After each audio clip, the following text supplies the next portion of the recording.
The markets may never go down again, and what's the story with Bitcoin?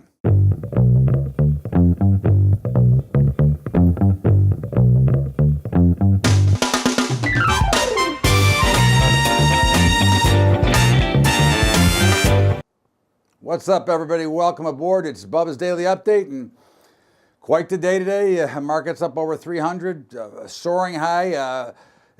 Tried to break a little bit in midday and then rallied back and then broke right at the close a little bit, but still well in the green. Nothing to take away from here. This has been one heck of a rally, and the story is that John McCain took the plunge and is going to go ahead and vote yes on the tax plan. That kind of helped propel a market that was already higher. Is that the story? It might have been more of a short covering rally. This could have been what we would call a blow off top in the market, and this could have been it. We'll see how it trades out. Again, we have to worry about the seasonality here. This is the one problem of this time of the year, and we've said all along that there could be a little bit bigger of a Santa Claus rally than we thought, and this may be it. But once again, the NASDAQ was a little bit weaker than the rest, and until late in the day, the Russell was also a little bit weak. So we'll see how that plays out. But at the end of the day, you've got gold was down again and now just below our major support level of 1280. I mean, 1277 is not a violation necessarily. So we'll continue to watch that. Oil mixed up and down. OPEC did their usual BS manipulation and said, okay, we're going to hold back on production. So we'll see how that plays out. But again, oil did not react as positively as you might have thought it would have, based on what's going on with oil. So we'll look to watch that. Bonds were significantly lower, rallied back late in the day, but still down on the day, pushing interest rates higher once again. And of course, we expect those to go higher, and we expect the bonds to fall very much here, and probably break into March the 150 level.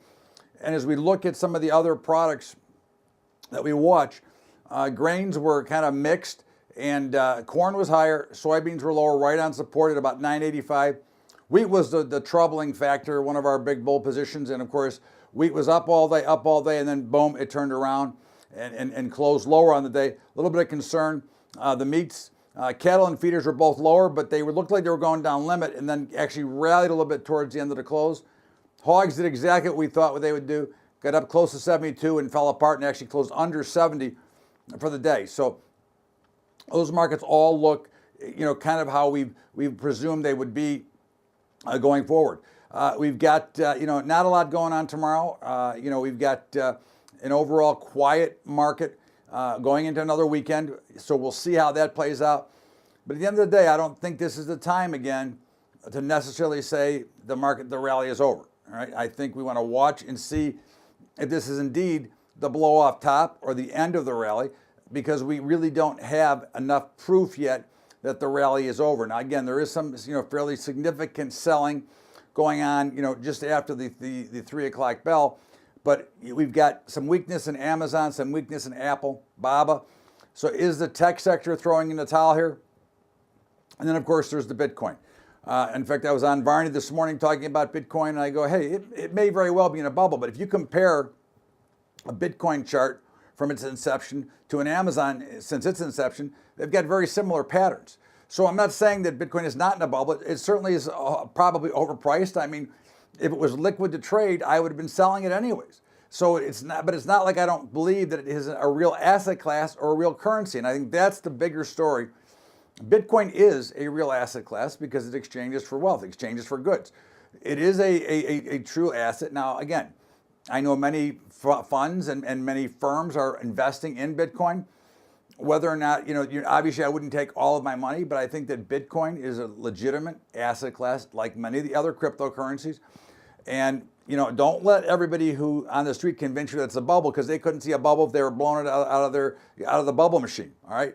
They don't understand what bubbles are. Is it a bubble chart-wise? Probably.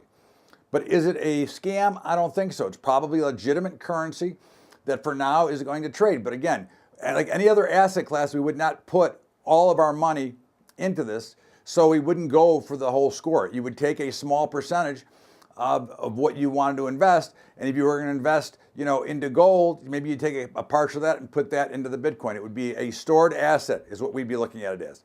And that's how I see it. I don't think it's, and I don't have any. Full disclosure, I don't own a bit. I wish I did, but I don't. In the meantime, make sure you check out highschoolinvesting.com. That's our high school system and our financial literacy where we do all the work. And we've got like 300 high schools right now and looking to get more, but we need a little bit of capital. And I have supported the system for 6 years. In the meantime, it's highschoolinvesting.com. Check that out. But also, if you want to help out, go to Patreon, patreon.com/Bubba Trading, and you can help make a little bit of donation. And I want to thank a couple of the contributors, John and Megan and Melanie. Thank you so much. In the meantime, this is Bubba's Daily Update. And of course, we got football tonight. We're going to go with the Dallas Cowboys to kick the butt of the Washington Redskins. Make sure you get the Bubba Show every day, 2 to 3 Eastern Time at LibertyTalk.fm. Have a great day, everybody. See you later. We'll talk to you over the weekend. This is Bubba's Daily Update. Thanks, everybody. Todd Bubba Horwitz.